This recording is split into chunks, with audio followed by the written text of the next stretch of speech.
ক্ষেত থেকে তুলে আনা পেঁয়াজগুলোকে আলভির পাপা গাছ কেটে রেডি করছে। এগুলো আমরা বাসায় নিয়ে যাব ইনশাল্লাহ।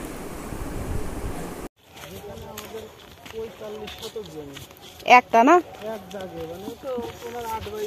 ও আচ্ছা, ওই ভাগে।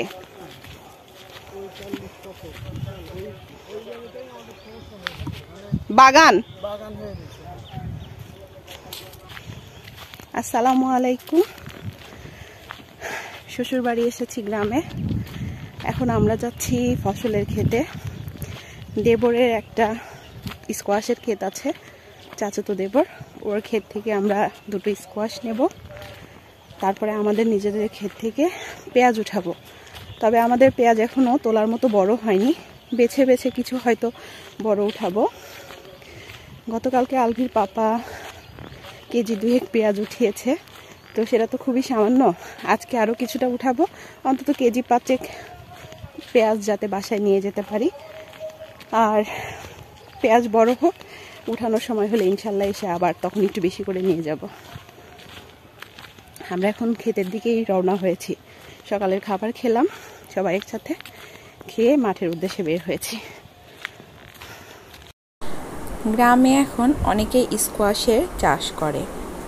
গ্রামের মানুষ স্কোয়াশকে বলে কুয়াশা। তারা এর সঠিক নাম জানে না। স্কোয়াশ সম্ভবত একটা ইটালির সবজি। যাই হোক, এটা গ্রামের মানুষ খেতেও খুব একটা পছন্দ করে না। আমি খুবই পছন্দ করি, বিশেষ করে চিংড়ি দিয়ে যদি এটাকে ভেজে খাওয়া হয় মিষ্টি কুমড়ার মতো, এটা খেতে অসম্ভব ভালো লাগে।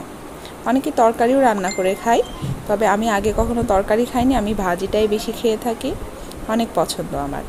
যাই হোক, দেবরের সেই ক্ষেতে আমরা চলে এসেছি। আজকে সকালেই ক্ষেত থেকে অনেক স্কোয়াশ তোলা হয়েছে। শুনলাম ওরা 3 দিন পর পর স্কোয়াশগুলো তোলে এবং মেইন রাস্তাতে একটা বড় ট্রাক আসে, সবার ফসল বা সবজিগুলো সেই ট্রাকে ভর্তি করে নিয়ে চলে যায়। আজকে সকালেই যেহেতু তোলা হয়েছে, তাই খুব বেশি বড় সাইজের স্কোয়াশ খেতে ছিল না। আলভির পাপা ওকে দিয়ে দেখছিল কোনগুলো তোলার মতো হয়েছে, আমাকে দেখিয়ে নিল যে কোনটা কোনটা আমি নিতে চাই। তো আমি যেগুলো সিলেক্ট করে দিয়েছি ও সেগুলোই তুলেছে।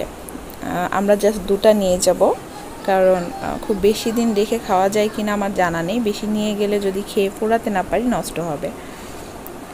তো একটা কিন্তু অলরেডি আমরা তুলে ফেলেছি, আর একটা এখান থেকে বোধহয় তোলা হবে। আমরা 2টোই নিয়ে যাব। হয়তো কাছে কোথাও বাসা হলে ঘন ঘন এসে নিয়ে যাওয়া যায়, কিন্তু আমরা এতটাই দূরে থাকি, 3 ঘন্টার দূরত্বে, যে রেগুলার এসে নেওয়ার কোনো উপায় নেই।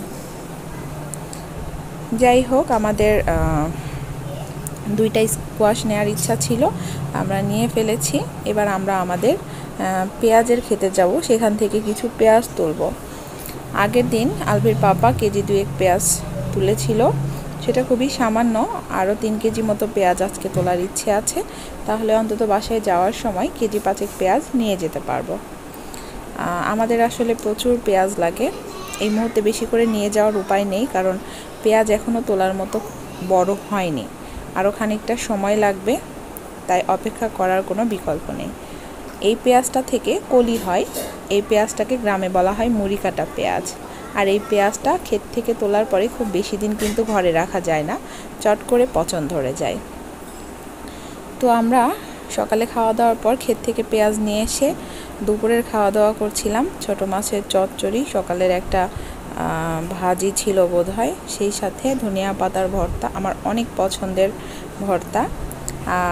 আর একটা যেটা ছিল সেটা হচ্ছে ডিম রান্না। আমি আলু দিয়ে নিজেই এই ডিমটা রান্না করেছি।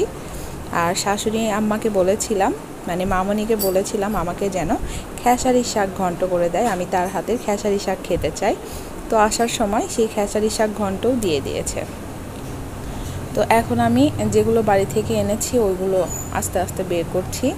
এখানে 2টা স্কোয়াশ আছে, এইটার মধ্যে ধনিয়ার গুঁড়া আর ধনিয়া পাতা আছে। ধনিয়ার গুঁড়াটা আমাদের ক্ষেত থেকে যে ধনিয়া হয়েছে সেই ধনিয়া থেকে গুঁড়া করা। আর এই বক্সের মধ্যে রয়েছে হচ্ছে খেসারি শাকের ঘন্ট। এখানে 2টা কবুতর আছে, বড় যা মানে বড় ভাবি দিয়েছে আমার খাওয়ার জন্য।